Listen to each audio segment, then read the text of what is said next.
What's up, JCCC? My name's Joseph McCrae, and I'm here with my partner. And my name is Prince. And this is actually the first episode of the Johnson County Community College Sports Podcast. So, welcome in to our first ever episode. So just a little bit of background on me. I've been over here at Johnson County for about the last 3 years. Been a journalism major for a good amount of time, and I've taken a lot of classes just around getting into the sports world, looking to get into sports broadcasting as a career. So, really excited to get to this next level. And Prince, go ahead. Yeah, this is my first year at Johnson County. Looking to go into journalism as well. Wanting to do podcasting. So this can be a new fun experience for me, but you guys can also figure it out with me too. So let's be on a ride here. All right. Well, hey, since this is a JCCC sports podcast, I bet you can't guess who we're going to be talking about first. It's going to be our very own Cavaliers over here. On the basketball side, our men's and women's team is insanely good right now. We're looking at the last game with Labette, and we're looking at the men's game. Men's Cavs just won against the Labette. I think it's Cougars or something like that. We're looking at a 66-56 game, and this is now the 26th win in a row. On top of that, we're looking at a team that has potential to make a big time feat in college basketball history. And we're looking at a big time. We're looking at some really big time plays from really big time players. Tavian Cruz and Avian Webb are both really great. Are both doing their thing. Avian, he's a freshman here. Just getting started, and just in this last game had 15 points off 5 for 8 from the three. And then Tavian has been taking his game to a new level with that rebound game of averaging 10 a game this year. And actually, he's tied for the most double doubles, I believe, in JCCC history. So shout out to Tavian, man, doing your thing. Keep doing your thing. That's a lot of history to be making. And I mean, looking at the stats. By the way, they held Labette to just 35% from the field. That's very low. That's very good defense for sure. And their highest scorer was 19 points by Vontae Robinson, but that's pretty good scoring in a game. But to be holding a team to just 35% field goal, it's pretty impressive. Really good. And I mean, it's not really just off of the defense. I mean, you got to get your rebounds, and Tavian's really coming in clutch with that. I mean, he and the other bigs on the team are getting us over. I mean, in this game they got 11 plus on Labette. So, I mean, big time for them. Now, one thing that they have been having a bit of a struggle with is that free throw game. They only got to about 40% this last game, and Yeah. that's a little rough. Yeah. It is rough. It is rough. But if we look at the women's side of things, our averages for the season, they're averaging more points than the men's at 93 points per game, which is pretty impressive. And they're shooting at 37% from three, which that's pretty impressive too. I mean, we're doing great things out here. They are shooting amazing. They also went up against Labette on the women's side, who attempt the most free throws in the conference, by the way.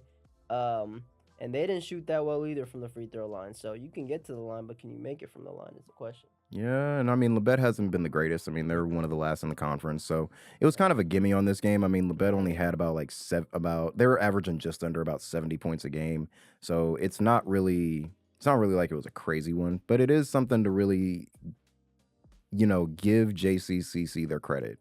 And it's coming after a huge season for the Lady Cavs last year, where they raised their own banner, and now I think they're looking to get it back to back, and I'm really excited to see it happen again. So, shout out to the Lady Cavs, shout out to the Cavs just doing their thing over there and potentially making some really big college basketball history. I mean, you're looking at at two teams who could make history by getting not only the championships for their conference, but also having an undefeated season at the same time. That's never been done across Division 1, Division 2, Division 3, NAIA. It's never been done. And I think that is something that you need to have a shout out for. It's Yeah. just crazy. That's something that could go on ESPN, and I understand we're a community college here, but because they go after Arizona, all the big dogs, but sometimes you got to underline these types of teams that nothing, no division has ever done this. You would think Division 3 might have maybe done this or something like that, but no teams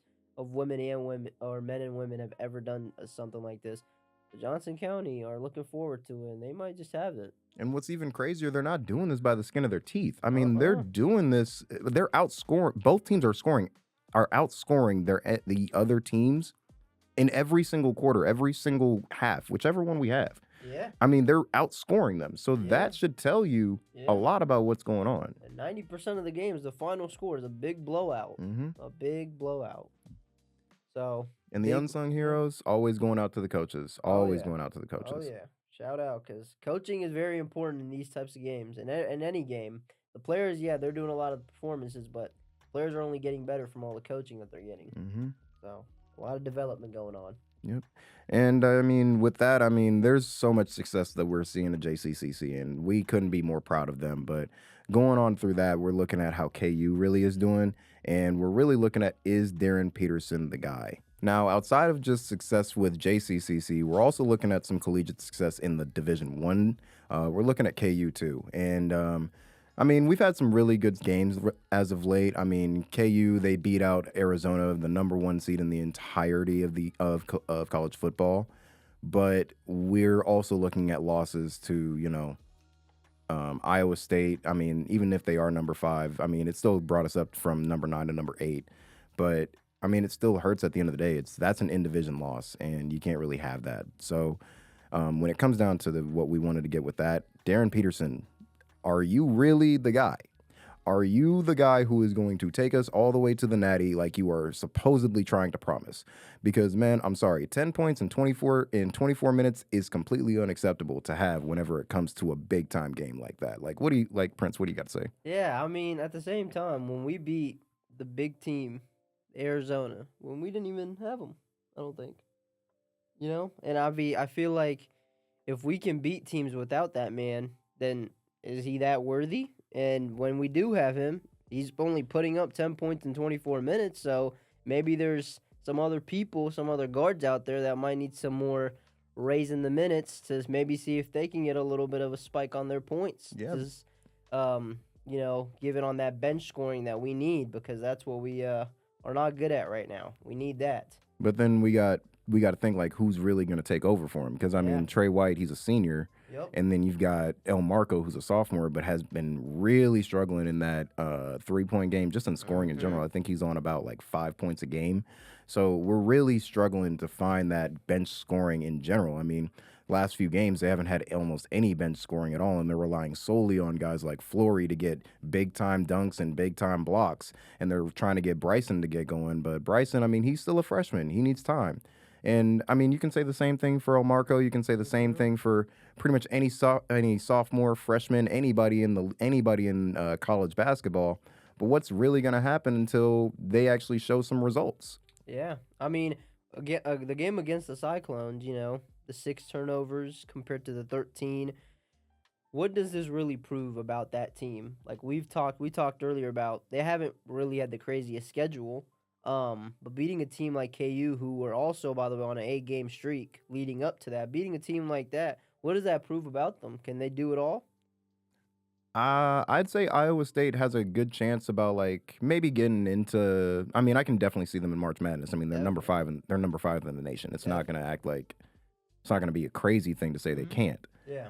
But it's really that, are we really going to sit here and treat Iowa State, who has had no one other than Purdue really on their schedule, and Syracuse, who's also having a down year?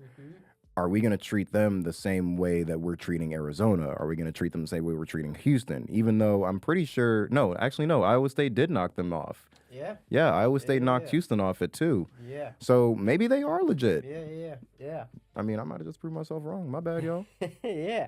You never know, but it comes to the March Madness time where is Darryn Peterson going to pick his role back up and really prove why he should be, because he's only being here for this one season, and then he's headed off. So can he prove his worth, and can he show why he should be the number 1 pick in the draft? And, or is he just going to be another load management guy like how the NBA looks nowadays? Well, I think there's a bit of everything with that, and I don't mean to disrespect anybody with, like, any of the comments we're making. No. Like, at the end of the day, we're just trying to, we're trying to be analysis. We're trying to give analysis and think of what we're talking about. But I just think that Darryn Peterson needs to put on some weight. Oh, He's yeah. 205, but he does not look 205. We've got Flory, who's 235, but does not look 235. So we're talking about some guys who should have a little bit more weight and should be using that weight to that way. Because if you're, I mean, even at 205, he's still one of the heavier guards on the team. I mean, I think Omarco's about 195, and you're just sitting there saying, I mean, Omarco's driving more than you. You're just shooting from the three 90% of the time, or that's what it feels like it is. And now you're saying you're not trying. Yeah, and when you have that weight, attack the paint, and well, you might get free throws. If you're the number one pick, do what you got to do to get points rather than shoot that many threes. And also on top of that, missing those threes every now and again because he was missing. Oh yeah, and it's been like that since about Texas Tech. And again, I don't care. I'm giving my boy a shout out, Donovan Atwell, my cousin. I am giving that man a shout out. Lock Darryn Peterson down long enough to really put him in this kind of a slump. So I may not be supporting Texas Tech, but Donovan will always have my votes.